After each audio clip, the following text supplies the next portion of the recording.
شوفوا هذه رسالة نمشيها لجميع الشعب الموريتاني.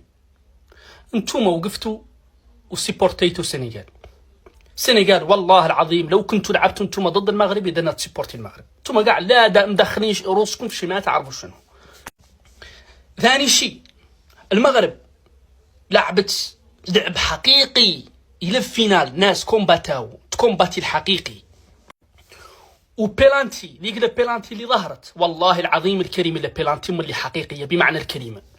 يا غير لين انتهت المباراة وخالت على فوز السنغال وقفت موريتانيا كامله سعيده فرحانه. يا اخواني انتم ايش دخلكم؟ انتم كاع ما عندكم تتكلموا. شفتوا انتم كاع ما شاركتوا لا في افريقيا ولا شاركتوا لا في كاس العالم ولا شاركتوا في خزوه يسوى شنهي. انتم لا مدخلين روسكم وتوفر يجيبون المشاكل، لا يشوفوكم المغاربه يقفلوا عنكم الحدود اللي يقلع عباتكم وتعود الخضروات ما تجيونا خلا ونذلا وتموتوا بكم العطش والمجاعه. ولا قاج مال يعود سياسي شوي يعود عاقل. لا تخلاو بكم المجاعه، لا يقفلوا عليكم الناس يقطعوا لكم ريزو ماروك تيليكوم، لا يتخلاو وتذراو. تحياتي لكم.